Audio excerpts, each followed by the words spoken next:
We take you live now to Queen's Park, where 50%. Premier Doug Ford is speaking to reporters. Let's listen in. Has done here is increased a tax of $15 billion on the backs of Americans. We know just steel alone, anything built with steel in the U.S. has gone up 16%. And I've directed our office to make sure anything that we build here, the $30 billion that we're importing, to onshore as much as we can. I'm going to have another meeting with 3 or 4 of the large steel companies, getting a list, no matter if it's steel beams or rebar, to see how we can support them. The federal government can support them on manufacturing, because right now we're shipping in approximately $30 billion. That's going to cost Americans tens of thousands of jobs, and isn't it a shame? I have another idea. Why don't we work together and create 250,000 new steel jobs in the U.S. and in Canada?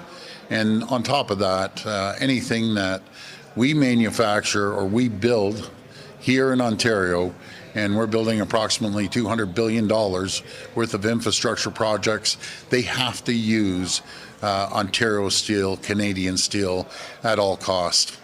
And that's what we're going to do to retaliate. Again, everything's on the table, but it's unfortunate that President Trump and his team in the U.S. have thought this was a great idea. I think they can't see the forest beyond the trees. This is going to hurt the American people, and we're going to do everything we can, again, to onshore the $30 billion of steel that we import from the U.S. What kind of retaliatory measures are you pondering right now? I mean, I know the ambassador was here yesterday. You spoke about the booze on LCBO shelves. Yes. Is there anything more that Ontario is going to do? Well, I always say everything's on the table right now, and we had an agreement before that he was going to take off the other 25% to keep it at 25%, and unfortunately they broke a verbal agreement. And that's unfortunate. It's going to cost the American people $15 billion when you add up the steel and aluminum.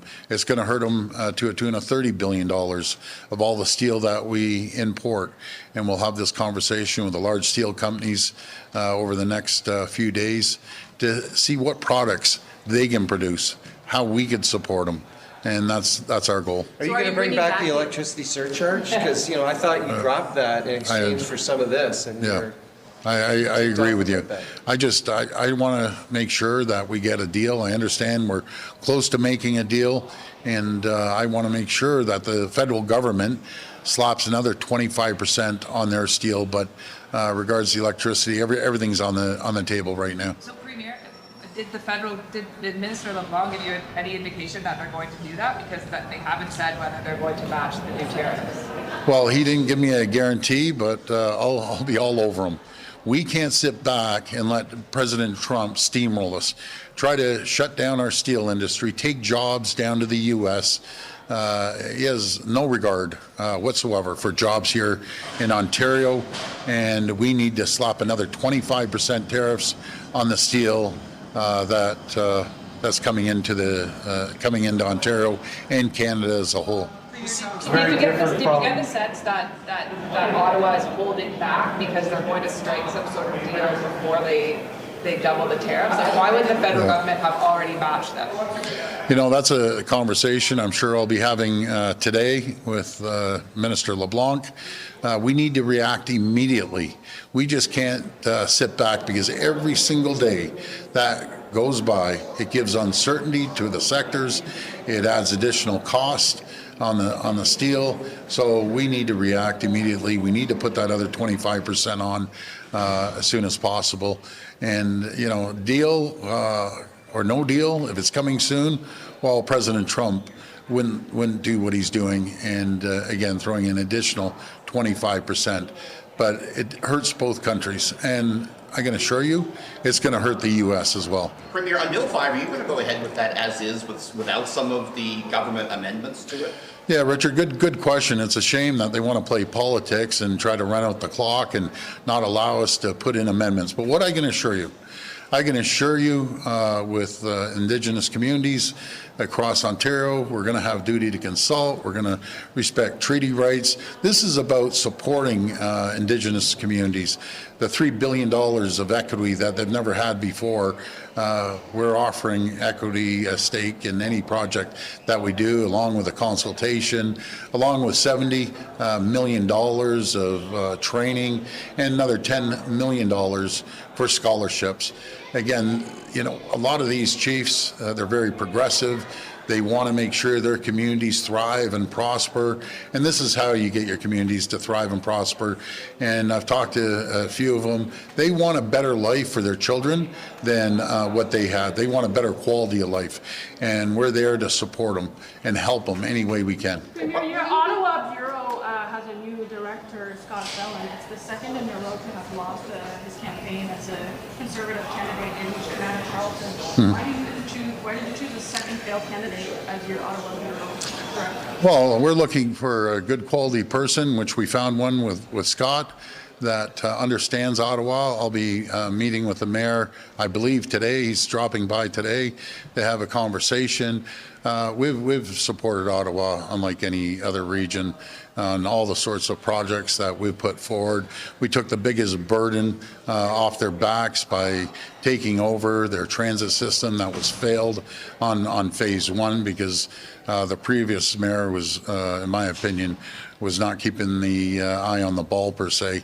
So we'll be supporting them along with all the other parts of the deal that we agreed with the mayor. Premier, on Bill 5, it seems destined to end up in the courts. Is this something that you would use the notwithstanding clause to save? Well, I hope it won't end up in the courts, and we'll cross that bridge when we come to it. But even the federal government is saying we have to get permits within 2 years. And even the government, the NDP government in BC, is taking the same approach. We need to get moving. Folks, we can do two things. We can sit back and basically watch our economy die and jobs being lost, or we can move forward, work collaboratively with the stakeholders along with Indigenous communities, and everyone thrives. But option one is sitting back. That's not our government. That's not what I was elected on. I was very, very clear during the election what we're going to do. We're going to speed up the permitting, and the people spoke. Why didn't you mention special economic zones during the election campaign in February? Again, Richard, we said that we're going to move rapidly. We aren't going to sit back and wait 15 years to get shovels in the ground while the whole world is eating our lunch. We have more critical minerals than anyone in the world.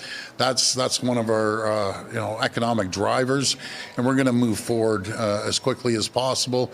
Again, working side by side with our Indigenous communities, which we have, by the way.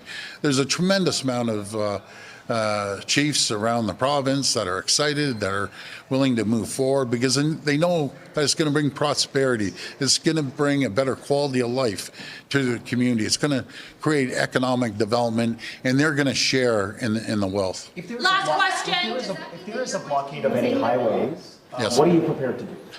Well, you can't break the law. Simple as that. If any of us go stand and block the highways, they need to move on, or they'll be dealt with appropriately. They cannot just break the law, and I don't think the people of Ontario would be there supporting them.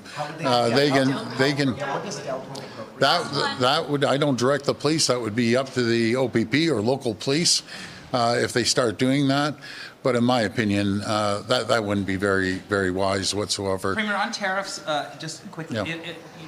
you've just had this First Minister's meeting with the Prime Minister in Saskatoon. It was Yeah. very warm and fuzzy. Everyone was getting along really well. Yeah. Will the Premiers back whatever Mr. Carney decides to do in terms of retaliation? I'm asking you, I guess, as chair of the COF. Not Well, I always say I never speak for all the premiers. I support them 1,000% on retaliation, and I'm sure the rest of the premiers will as well.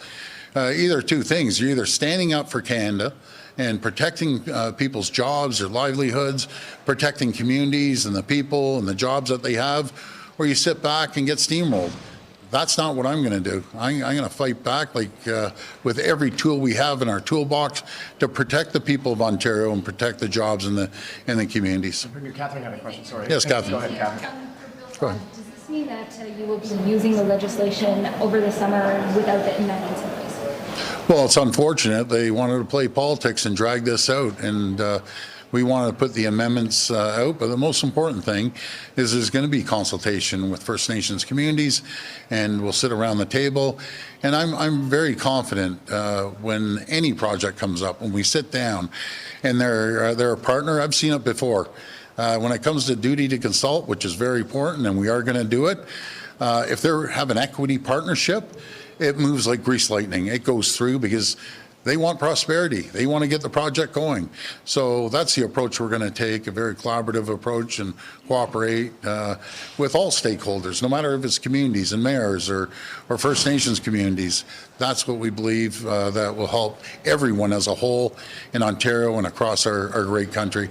But thank you, everyone. Quickly, will Are we you see the playing consultation? politics by cutting out all of We've been listening to Premier Doug Ford speaking to reporters at Queen's Park, addressing the ongoing concerns about the trade war with the U.S. and the doubling of the steel and aluminum tariffs.